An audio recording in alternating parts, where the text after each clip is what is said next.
As footsteps approached your holding cell, your heart pounded against your ribcage. You'd seen fellow prisoners be taken by armed guards, never to return again. You'd watched doctors pay special attention to some prisoners, and soon they disappeared.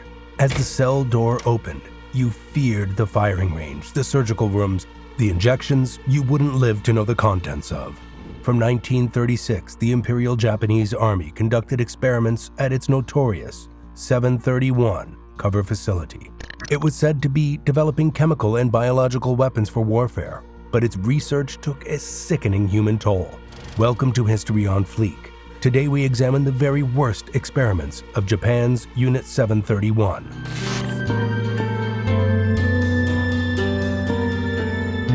Established in Harbin, China in 1935, Unit 731 was a chemical warfare and biological research facility of the Imperial Japanese Army. Active through the duration of World War II, the unit was headed by Lieutenant General Ishii Shiro and kept secret by the Japanese government despite having branches throughout China and Southeast Asia. The facility would gain infamy for the litany of barbarous experiments it would conduct, many on prisoners of war, yet also on Japanese soldiers and many civilians. Unethical does not begin to describe what befell the victims of Unit 731. The ordeal would include organ harvesting, amputation, disease injections, controlled dehydration, and further matters too severe to mention. Astoundingly, several doctors and researchers of the unit would be granted immunity by the U.S. government following the war, in exchange for their grimly exercised expertise and data. Tragically, the activities of this facility would shape chemical and biological warfare to come. The U.S. was not alone in collecting their data for the Cold War and the decades ahead. Many former officials of the murderous facility would go on to have successful careers in business, academia, and medicine.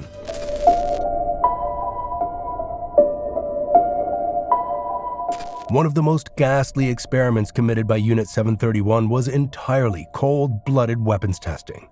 In a program of stark inhumanity, Unit 731 would gather captive prisoners onto firing ranges and they would test weapons on them. From different ranges and with different weapons from pistols to machine guns and grenades, the victims' bodies would be examined for research purposes. Disturbingly, it was not just standard-issue military weaponry tested on these victims at Unit 731. Close-quarters combat weapons, including swords, knives, and bayonets, were also used in weapons testing. Highly powerful and devastating weaponry, including nerve gas, blister agents, and flamethrowers, were used on victims at Unit 731. Further testing would go beyond weaponry and acutely into the endurance of human beings.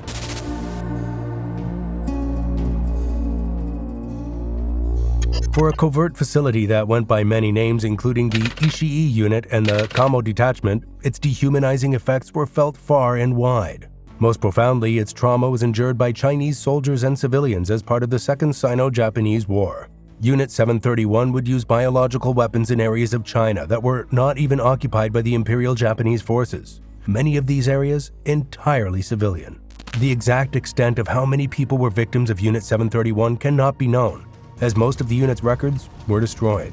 This being said, estimates place a staggering number of 200 to 300,000 people killed from the unit's ghastly experiments. Victims of this unit were profoundly dehumanized and referred to as logs, not people, by the internal staff. Some estimates place the number of deceased as up to 500,000 people, and not a single inmate of Unit 731 survived. Subject to experimentation that would lead to death, any which result. Victims were subject to experimentation and punishment.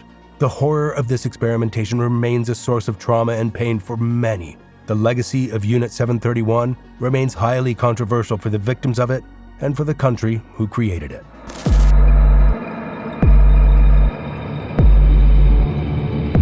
Unit 731, among many other things, would take a concerted interest in hypothermia and its study. So curious was the unit, they even hired a physiologist enamored with the condition, Yoshimura Hisato.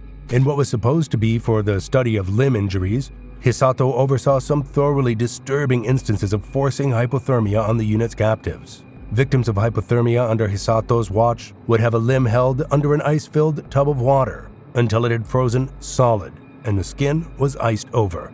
One eyewitness would make the disturbing observation that the frozen limb, if struck with a solid object, would make a sound like a plank of wood.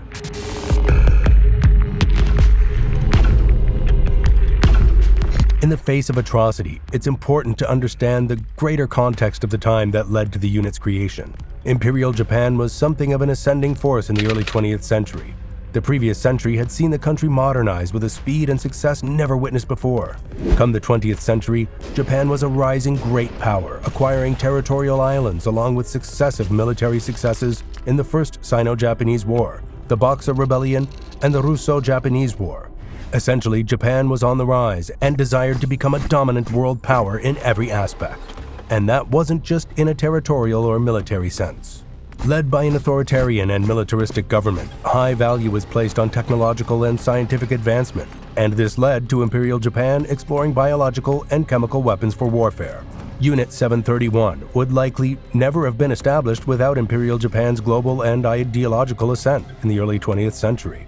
Across Imperial Japan's society, Shudan Shuji ran through the veins of the culture. Shudan Shuji, high obedience and loyalty to authority, may well have fostered the willingness behind Unit 731's terrifying inhumane experiments.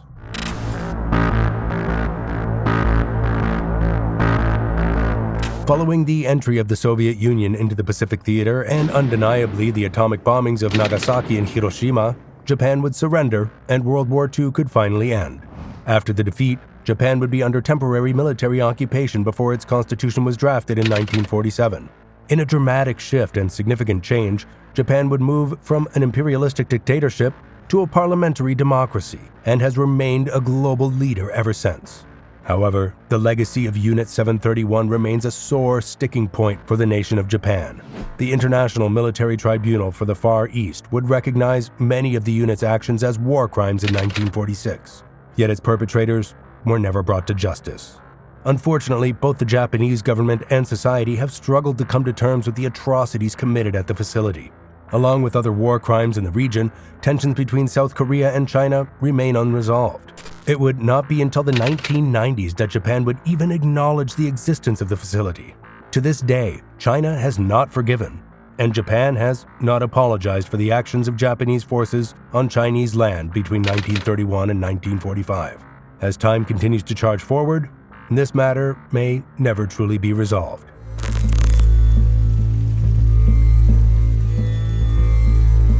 The birth and creation of Unit 731 had one grand mission and aim.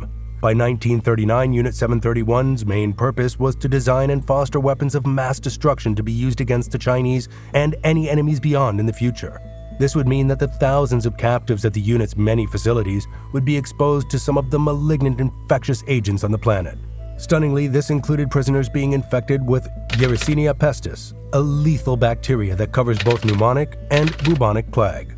Victims would be monitored by doctors as symptoms set in, and survivors would be executed. In a tale that only beggars belief, after enough plague had been bred, the last of the victims were exposed to entire swarms of fleas. These fleas were to be packed in dust, and this dust was sealed inside the clay of bomb casings. On October 4th, 1940, bombs loaded with 30,000 plague-infected fleas were dropped on the Chinese village of Chuzhou.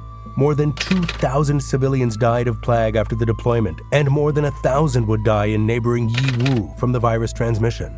Unit 731 would also be responsible for anthrax attacks around that region that would take over 6,000 lives. Many of the researchers who worked on these genocidal designs would casually slip back into provincial life, some even becoming prominent university lecturers and faculty members.